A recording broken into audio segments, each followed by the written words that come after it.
Salut tout le monde! Hey, hallo iedereen. Zet jullie schrap, want vandaag testen Olivier en ik voor jullie 3 verschillende, maar 100% elektrische SUV's uit, die momenteel in de top 10 staan van de meest geleaste modellen bij Arval.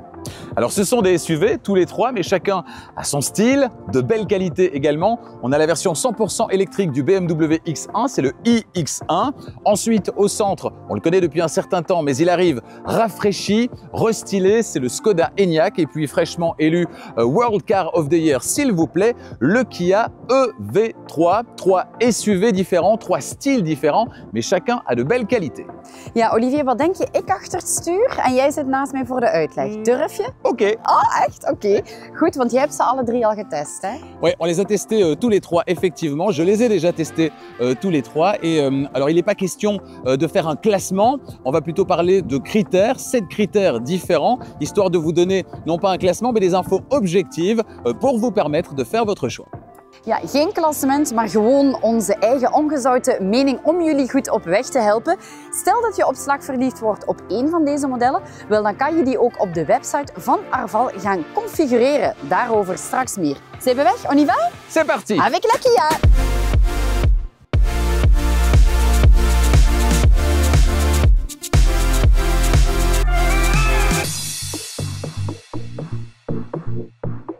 Olivier, dit is dus de nieuwste van Kia, de EV3. Lijkt wel het kleinere broertje van de EV9, hè? Absolument. Kia EV3, petit frère du Kia EV9, et puis un véhicule étonnamment spacieux compte tenu de ses dimensions. 4,30 m, c'est sa longueur. Alors étonnamment spacieux, pourquoi? Eh bien grâce à l'utilisation d'une plateforme dédiée aux véhicules 100% électriques. Ça va permettre d'avoir un grand empattement, c'est-à-dire la distance entre les roues avant et les roues arrière, et donc un immense espace dédié à l'habitacle, ce qui va permettre à ce véhicule de s'adresser aussi aux petites familles. Zeg Olivier, eerlijk, wie elektrische auto's zegt en SUV's, dat is prijzig, toch niet? Alors, pas forcément. Avec cette voiture, en tout cas, ce n'est pas le cas, puisque pour un SUV compact électrique, il est plutôt bien positionné au niveau du tarif. Et ce qui est intéressant avec ce Kia EV3, eh bien, c'est qu'il est disponible avec sa grosse batterie dès la finition d'entrée de gamme, ce qui est loin d'être le cas chez tous les concurrents.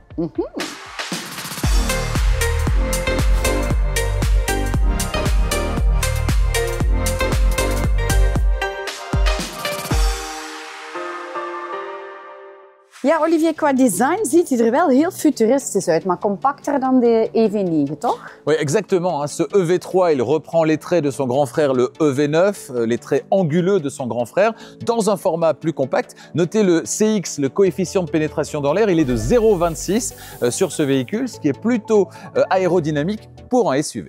Zeg, en die velgen die zijn ook wel grotendeels dicht. Tout ça, c'est pour favoriser l'écoulement de l'air et donc pour minimiser évidemment la consommation et augmenter l'autonomie. Notez que la face avant, elle est un petit peu plus large que la face arrière. Ça aussi, c'est tout bon pour l'écoulement de l'air et donc favoriser une consommation plus basse.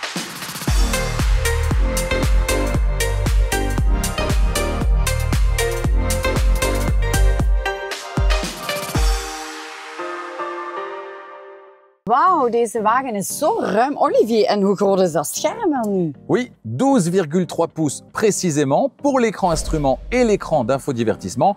Et puis il y a même un troisième petit écran entre les deux de 5,3 pouces celui-là, juste pour la clim, comme sur le V9. Alors l'inconvénient, c'est qu'il est un peu masqué, tu le constates peut-être, par la branche du volant. Mais voilà, globalement, d'un point de vue de l'ergonomie, c'est quand même top d'avoir cet écran qui est dédié. Wauw, ik zie zelfs Netflix, Spotify, YouTube. Misschien ook een popcornmachine. Alors non, ça, pas encore, mais un assistant vocal qui est basé sur l'intelligence artificielle arrive également dans le V3. Et puis il y a même une petite tablette entre les sièges ici pour vous permettre de travailler sur votre ordinateur, par exemple, pendant les sessions de recharge. Côté technique, un seul niveau de puissance, 204 chevaux, c'est largement suffisant pour le quotidien. Par contre, pour ce qui est de la batterie, ou plutôt des batteries, puisqu'il y a 2 tailles de batterie disponibles, batterie logée sous le plancher entre les 4 roues pour faire baisser le centre de gravité, c'est tout bon pour le comportement routier. Eh bien, on a 2 tailles de batterie. Cette voiture est équipée de la plus grosse batterie disponible, 81,4 kWh, ce qui lui autorise une autonomie supérieure à 600 km, 605 km en cycle mixte norme WLTP, et ça, sur un véhicule de cette catégorie, c'est pas courant.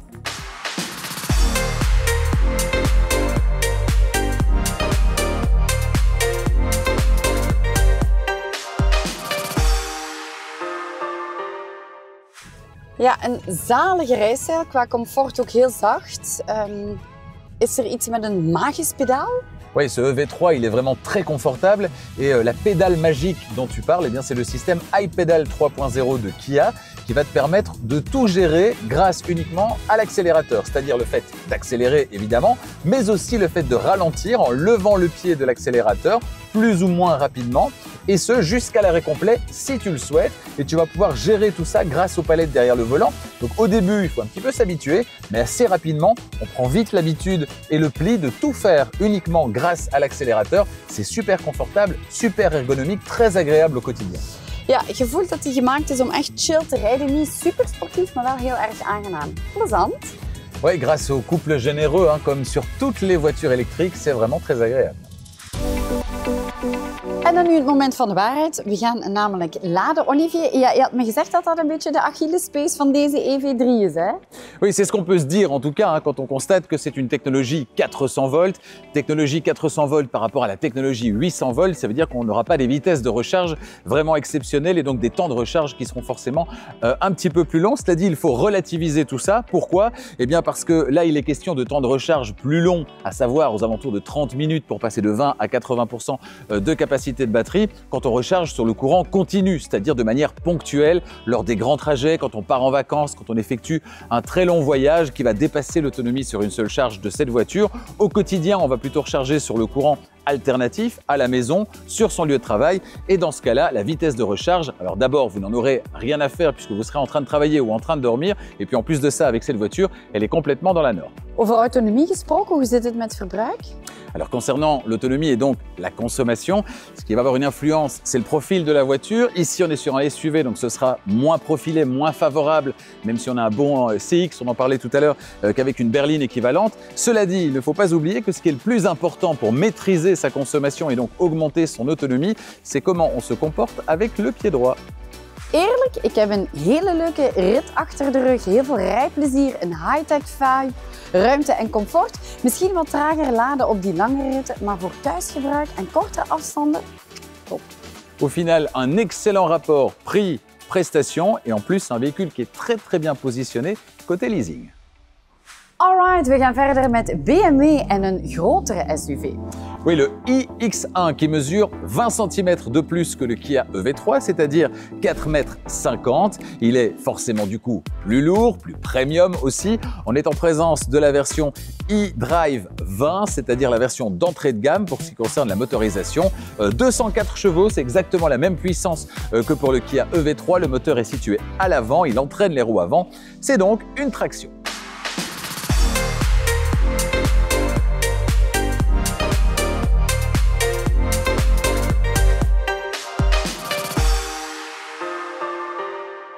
Ja, toegegeven, ik vind dat hem karakter heeft. En die velgen, keihard. Oui, on est chez BMW, le style est donc reconnaissable, c'est plus classique que sur le Kia EV3, un certain classicisme qui plaira aux amateurs d'une certaine discrétion au niveau de la ligne. Bon, discrétion au niveau de la ligne, mais qui plaira aussi à ceux qui aiment le logo sur le capot.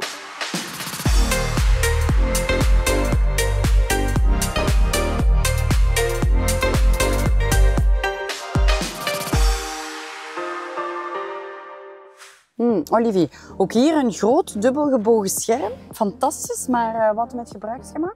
Les habitués aux intérieurs BMW ne vont pas être dépaysés, puisqu'on retrouve ici sur la console centrale un accès rapide à certaines fonctions importantes. Ça, en termes d'ergonomie, c'est vraiment très bien. Côté qualité perçue, on est sur un bon niveau en partie supérieure, même si on n'échappe pas malheureusement à quelques plastiques durs, notamment ici sur les parties inférieures, mais globalement, c'est plutôt pas mal. L'espace à bord, il est correct sans plus. On aurait eu beaucoup plus d'espace si on avait été sur une plateforme dédiée exclusivement à l'électrique. Malheureusement, sur cette voiture, il y a aussi des motorisations thermiques et donc on ne bénéficie pas de cet espace supérieur proposé par une plateforme dédiée.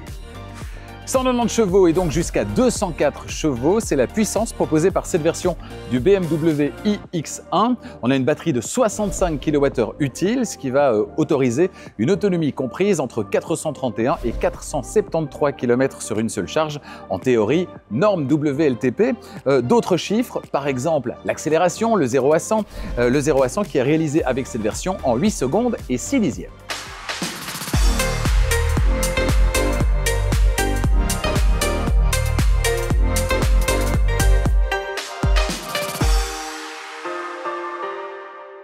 Ja, ik voel dat hij strakker geveerd is dan Kia.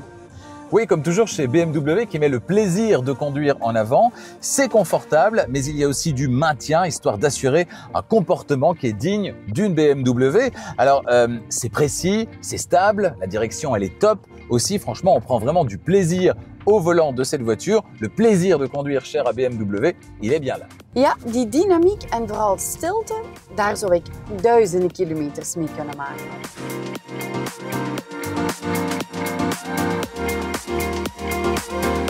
Goed, Olivier, normaal moet hij toch tot 130 kW laden en nu stopt hij op 80. Hoe komt dat? Alors c'est normal parce qu'en fait la vitesse de recharge et donc la puissance de recharge elle va dépendre de pas mal de facteurs. Évidemment la puissance acceptée par la voiture mais aussi la puissance délivrée par la borne, la température extérieure, la température de la batterie ou encore le niveau de la batterie. Ça c'est pour la recharge super accélérée sur des superchargeurs qu'on ne va pas forcément utiliser tous les jours. Par contre il y a une bonne nouvelle, c'est concernant la recharge du quotidien sur le courant alternatif. De série on a un chargeur embarqué de 11 kW mais en option vous pouvez opter pour le chargeur embarqué de 22 kW. Et donc forcément un chargeur plus puissant, eh bien ça va permettre des temps de recharge plus courts. Comptez à peu près 4 heures, un peu moins de 4 heures pour recharger la batterie de cette voiture à 100% avec le chargeur de 22 kW.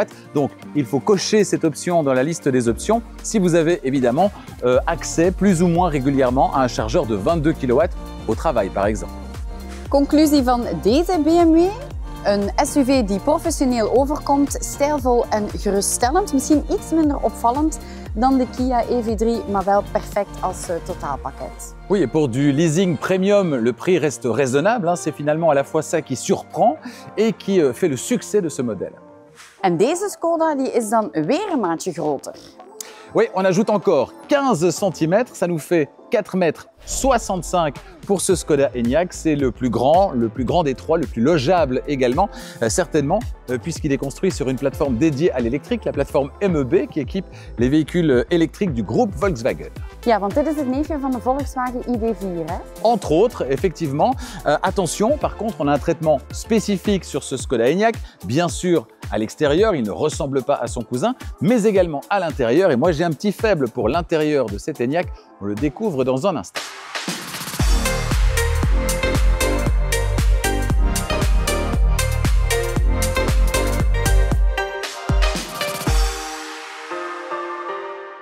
Ja, ik moet zeggen, ik hou van de achterkant. Beetje klassiek, niet te lomp. Perfect eigenlijk. En ook, Olivier, die voorkant ziet er helemaal anders uit, hè? Oui, là aussi, il y a du changement. Viens voir. Oui, avec ce restylage, c'est résolument plus moderne, moins massif et ça permet à ce grand SUV qui est quand même sorti en 2020, c'est-à-dire il y a 5 ans déjà, eh bien de rester parfaitement dans le coup du point de vue de son design et puis surtout de ressembler à son petit frère, le L-Roc, qui lui vient d'être lancé et beaucoup plus récent et est justement l'un des concurrents directs du Kia EV3. Duidelijk en vooral ongelooflijk hoeveel keuze er tegenwoordig wel niet is. Voor ieder wat wils. Bon, Olivier, gaan we binnenin een kijkje nemen? Allez, c'est parti! Oei.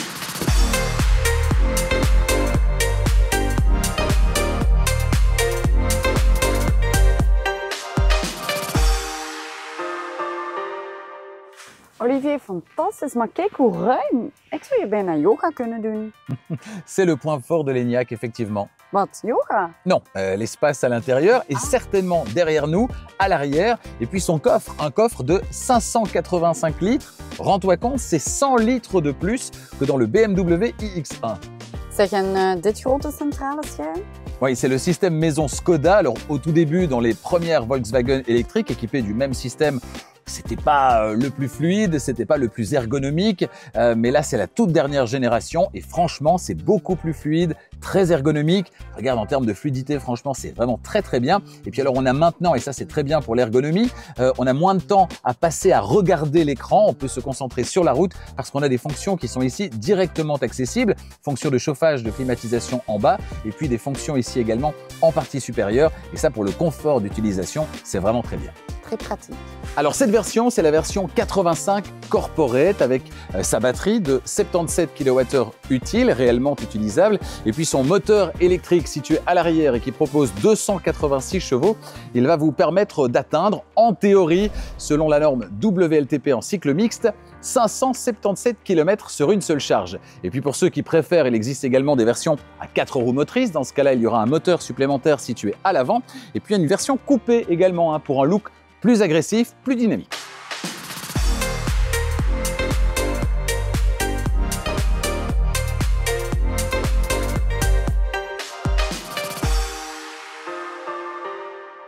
Wauw, wauw, wauw. Ik had me eerlijk gezegd niet logs verwacht, maar dit is echt wel relaxed rijcomfort. En fait, c'est la voiture parfaite pour toute la famille. Au volant, c'est fluide, rassurant, sans oublier d'être dynamique, certainement avec cette motorisation de près de 300 chevaux. Et puis, le silence, il est bluffant. Et ça, le silence, tout comme l'espace intérieur, c'est pas uniquement le conducteur qui en profite, c'est tous les occupants. Helemaal waar, Olivier. Je voelt dat deze gemaakt is voor lange ritten. Niet zo brusk als andere elektrische modellen. En zoals je zegt, rijcomfort voor iedereen.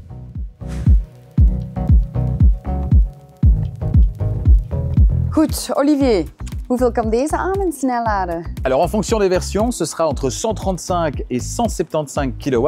Au niveau des temps de recharge, on est dans la moyenne, c'est-à-dire une demi-heure pour passer de 10 à 80% de capacité de batterie sur le courant continu évidemment. Alors l'avantage avec l'Enyaq, c'est qu'il est plutôt efficient. Donc ça veut dire que sans trop vous forcer, sans trop avoir le pied léger, eh bien vous allez pouvoir parcourir plus de kilomètres sur une seule charge à taille de batterie équivalente par rapport à d'autres modèles concurrents. Donc, Brussel-Parijs haalbaar? Sans problème. Woe. Ja, misschien niet de meest spannende om mee te rijden, maar voor gezinnen of voor mensen die van ruimte, comfort en gemak houden, top.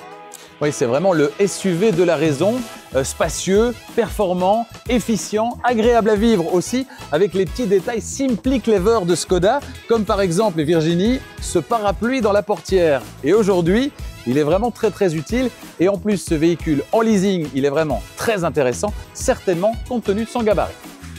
300% elektrische SUV's, 3 heel verschillende profielen. We hebben de Kia EV3 voor stijl en technologie. We hebben de BMW iX1 voor een premium, een ruimere, comfortabele wagen. En natuurlijk ook de Skoda Enyaq voor ruimte, comfort en rijplezier. Bref, quelles que soient vos attentes et votre budget, il y aura toujours un SUV et plus globalement un véhicule électrique qui saura vous séduire. Ja, en als je meer informatie wilt over de verschillende modellen, de configuratie of zelfs de leasingmogelijkheden, dan is er maar één adres, dat is www.arval.be. En trouwens, Olivier, voor meer uitgebreidere testen kunnen de kijkers ook op jouw YouTube-profiel terecht. En dat noemt Charging Station. Oui, effectivement, sur Charging Station, j'ai le plaisir de vous proposer de grands essais des véhicules 100% électriques, les dernières nouveautés, et notamment les 3 véhicules qui se trouvent derrière nous. Il y a plus de 150 essais déjà disponibles sur Charging Station. Ja, dus mijn ultieme tip voor comfortabel, veilig elektrisch rijplezier, dat is je abonneren op YouTube-kanaal van Arval en Charging Station. Dus like en share vooral al de video's. À bientôt! Tot snel, ciao!